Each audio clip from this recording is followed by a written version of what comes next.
Halo semua, balik lagi dengan Google Zombie. Di video kali ini kita akan melakukan figur pre-order roundup episode yang ke-37 untuk figur-figur yang di-announce pre-ordernya di Februari week 1 dan 2. Ini adalah list dari figur-figur yang akan saya bahas di video ini. Mudah-mudahan menarik buat kalian ya. Dan seperti biasa untuk figur-figur yang saya nggak bahas di video ini, tapi menurut saya akan menarik buat kalian, saya akan taruh figur-figur tersebut di akhir video. Dan ini adalah listnya. Ditunggu sampai akhir video ya. Mari kita bahas figur yang pertama, yaitu SRV Guards Katana Man dari Chainsaw Man. Ini salah satu SRV Guards yang menurut saya keren. Dan ini selain si Denji-nya yang di Chainsaw Man form udah ada SRV Guards-nya, kali ini kita lihat si Katana Man. So far dari yang saya lihat di sini secara penampilan kelihatannya bagus. Dan of course saya suka dengan karakter desainnya si Katana Man, kelihatannya keren banget ya.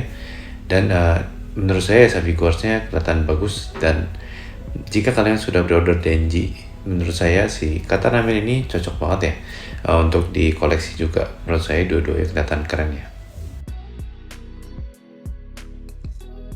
Lalu dari My Hero Academia kita lihat RFXJ Mirko yang 1/8 scale. Jadi di core yang pertama, of course Mirko itu benar-benar perannya penting banget di later season. Dan di sini secara visual menurut saya sudah bagus. Secara pose ya menurut saya itu Mirko banget di sini untuk posenya. Untuk base-nya ini sama dengan figur-figur RFXJ My Hero Academia lainnya. Dia base-nya adalah bebatuan seperti itu. Overall menurut saya secara penampilan ini sudah bagus, secara pose ini Mirko banget. Overall seperti saya sering bilang RFXJ sculptingnya bagus, dan sama untuk Mirko ya. Di sini secara appearance bagus ya. Dari Demon Slayer, kita lihat 1/4 scale figurnya si Tengen Uzui by Free. Ini lumayan besar ya, kalau nggak salah. Kurang lebih tingginya sekitar 50 cm. Dan di sini dia ada 2 head part juga. Ada head part yang ini, dan yang satu lagi yang battle mode yang dia berdarah-darah dan rambutnya lebih berantakan. Overall menurut saya pose-nya bagus di sini. Sculpting dari bandage dari Nichiren Blade-nya saya suka. Overall appearance menurut saya suka. Dia ada sedikit efek di bawah. Menurut saya kelihatan oke ya. Overall, I think this is a really nice scale figure, dan ditambah lagi ada extra head part yang kalian bisa ganti-ganti. Menurut saya ini keren juga ya. Lalu dari Chainsaw Man kita lihat 2 power figure, si Himeno dan Kobeni. Ini ada tadi serangkaian power parade yang di announce, ini akhirnya kita lihat si Himeno dan Kobeni, mungkin 2 yang lumayan paling saya tunggu ya dari power parade Chainsaw Man. Di sini Himeno-nya kelihatan bagus, cara sculpting muka udah oke. Posenya saya pikir bakal berhubungan dengan rokok, tapi ternyata enggak. Jadi overall oke lah untuk posenya. Dan untuk si Kobeni ini posenya saya suka banget. Ini adalah salah satu pose dia di Eternity Devil Arc pas disuruh posing sama si Himeno. Di sini dia bagus untuk posenya, dan Kobeni banget. Overall secara penampilan dua-duanya menurut saya udah oke ya. Lalu dari My Dress Up Darling kita lihat Nendoroid Doll Marin Kitagawa. Ini salah satu figur yang menurut saya cocok banget dijadikan Nendoroid Doll.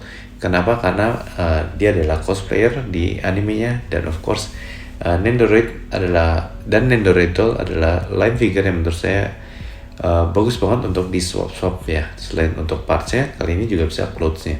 Jadi untuk Marin dibikin Nendoroid Doll menurut saya pas banget. Di sini mungkin nggak gitu banyak ya partsnya, dan kita juga dapat dia ada Nendoroid figurnya Marin. Tapi overall I think this is an interesting figure. Boleh jika kalian suka Nendoroid Doll dan Marin, kalian boleh lihat figurnya ini ya. Dari My Hero Academia kita lihat Nendoroid Hawks. Ini salah satu figur yang setelah di Wannabe 36 kemarin di announce, saya excited banget, dan saya sudah pre-order juga ya. Menurut saya ini Hawks keren banget. Saya personally suka dengan Hawks, salah satu hero favorit saya dari My Hero Academia. Dari secara curve atau secara karakter design menurut saya dia keren. Di sini juga Nendoroid-nya sudah kelihatan bagus, ada feather blades-nya juga, wings-nya kelihatan bagus, dan ada efeknya ini ya, sama seperti kebanyakan My Hero Academia Nendoroid figure. Overall menurut saya penampilannya bagus, untuk parts-partsnya nggak gitu banyak, tapi cukup menurut saya. Figur ini menurut saya kelihatannya bakal bagus ya. Yang terakhir kita akan lihat Nendoroid Hitori Goto dari Bocchi The Rock. Untuk Bocchi The Rock sendiri, saya sih baru nonton episode yang pertama, jadi saya belum lanjutin lagi. Tapi menurut saya karakternya si Tori Goto ini sudah kena banget buat saya. Menurut saya bagus banget. Dia introvert, jadi saya bisa relate juga. Dan di sini face partnya dia lucu-lucu ya. Ada yang anxious face, ada yang crank face, dan ada yang breakdown face. Overall, saya suka dengan face partnya. Dan dia ada extra partnya, ada blanket, dan of course ada gitarnya karena dia gitaris. Kalau nggak salah band member lainnya bakal ada nendoritnya juga, jadi kalian boleh tunggu. Menurut saya Hitori Goto ini nendoritnya kelihatannya bagus ya. Oke, sampai sini aja untuk figur periode stand-up kita kali ini. Gimana menurut kalian untuk figur yang saya pilih? Mudah-mudahan menarik buat kalian ya. Dan dari figur-figur itu, mana yang kalian sudah berpikir untuk pre-order? Let me know, dan apakah video ini membantu kalian ya. Untuk figur-figur yang saya nggak bahas, tapi mungkin menarik buat kalian, saya akan feature figur-figur tersebut habis ini. Jadi tonton videonya sampai habis ya. Untuk next video, saya akan unboxing dan review untuk Figma Alice Synthesis 30 dari Sword Art Online Alicization War of Underworld. Ditunggu untuk next videonya ya.